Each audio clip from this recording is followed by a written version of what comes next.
whenever I see a guitar player, sometimes the guitar looks interesting to me, and I want to know what kind that is. I used to have a music shop, and I've got a lot of equipment from the store that I used to own. This is a Washburn, just so you know. It's kind of a weird little thing. It's kind of trim and thin. You know, it's kind of different. And it's real comfortable to hold. It's got a pretty good sound.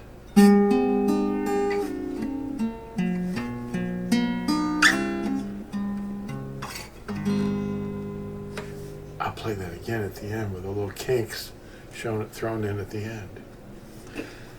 I did that in the last video, and I think I'll leave it on here. I'm having a pretty good day today. It's been a rough week, though. It's actually a little over an hour from Sabbath right now. And I want to encourage you to watch tonight, Mark August. He's got a program here on YouTube, and it's called Spark and You is Yah. You can find it. In fact, I mentioned it at the tail end of this video.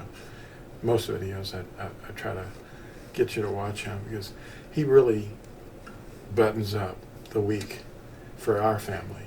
You know, Phyllis and I. We love watching him, and it's just so beautiful to watch somebody that understands and teaches Scripture for what it really means. That's Mark August, and Spark in You is Yah. I've had a few questions this week flying in. Some of them are really angry, but, well, critics always are. They have a traumatic experience when they hear somebody saying something that's different from their reality. That's cognitive dissonance. That's something you can look up. I did a video on it, as a matter of fact, if you search for it here. It puts them in pain, mental pain, because it's a horrible anguish, because reality to them is far different from real reality. They've been trained with traditions. That's what this video, I think, will be called. Tradition is the prison. It's not the foundation. A wall that imprisons you is not a foundation. The foundation is not your prison. The foundation of truth is the Scriptures, not men's opinions or private interpretations or codes. Hey, you've got that wrong. It's a secret. You're not supposed to tell that. Well, like this name, I was mentioning in a show the other day, and you can check this stuff out online. But this word Yeshua, it's a Hebrew word 3444 in the Strongs, and it means salvation. It's used about 28 times.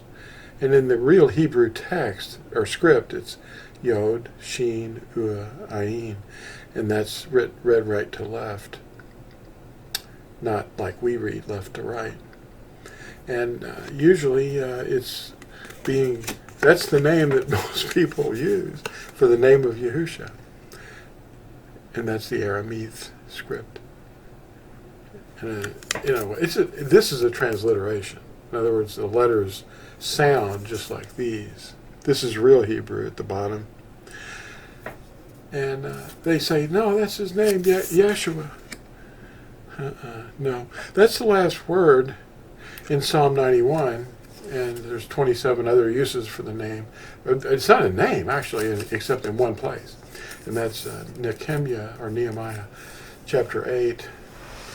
The son of Nun is called Yeshua.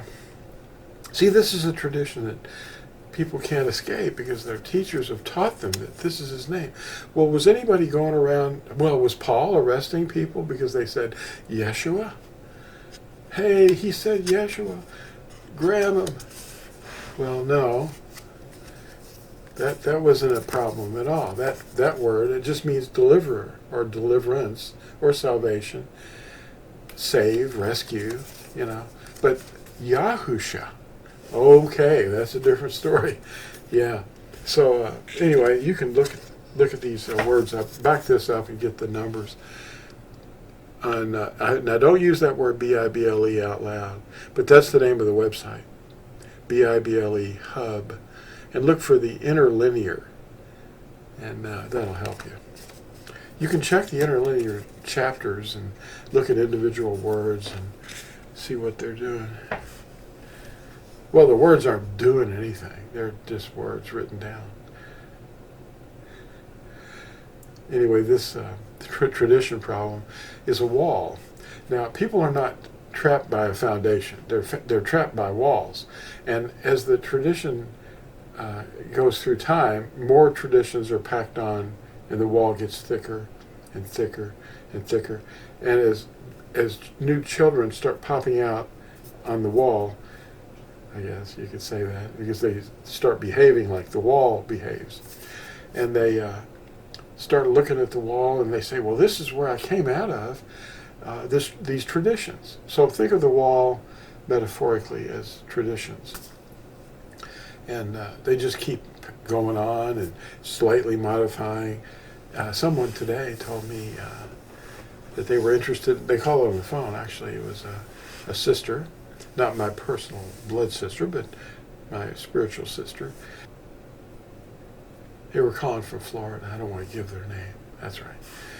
Anyway, she was honestly interested in Gregorian chant. Gregorian chant is something that popped up in something like the 5th to the 9th centuries in various places in the Western circus. But she was interested in knowing why it sounded so pretty, and she really liked it. But it's sung in Latin, of course, and in these echoey places. And it has a pattern to it, but the origin of it is the Orphic hymns. These are pagan hymns. And the Orpheus was a mythological character in a story, a Greek tale, and he sailed in the story along with Jason and the Argonauts. Of course, he couldn't have, because the letter J didn't exist. So it really wasn't Jason, was it? Anyway, it's so mixed up. Herodotus had all kinds of histories that he shared, and he was he was 6th century BCE, 2,600 years ago. A lot of these mythologies just popped out, like the altar of Zeus. It's a cauldron that they carry to the Olympic Games, and then they have some runner come that lit this torch on Mount Olympus, and carries it probably by relay people, and they carry the fire of the sun that they collect from the sun in a parabolic dish to heat this thing up till it combusts. And then they have runners that run with these torches, and to get the presence of the deity to the game. What? And they just do this stuff. Tradition. This is the wall that is imprisoning all of us. Well, it's not imprisoning me anymore. I've been freed by the truth. I've escaped the prison of tradition. Anyway, there's so many traditions. And I just want to encourage you to look into everything that you're taught. Study it. If your teacher doesn't know the answer to your questions, he needs to do some more studying and look things up a little bit. The Gregorian chant, it's based on a fellow named Pope Gregory, I guess. And it wasn't the same guy that designed the calendars. This is another Gregory. Gregory is a Greek word, anyway. Everything's Greek. And then it turns into Latin, But I want you to have a good Sabbath, Shabbat tonight, and watch Mark August and relax. You're supposed to rest. It's the day you stop. And it starts at sunset in your place, wherever you are. Remain in your dwelling. That's where you rest. You don't go anywhere. You're not required to jump up and get in the car or run down the road. You're not supposed to do that. Rest. Yeah. Read Hebrews 4. Anyway, thanks for watching. And we'll see you in the next exciting video. Bye.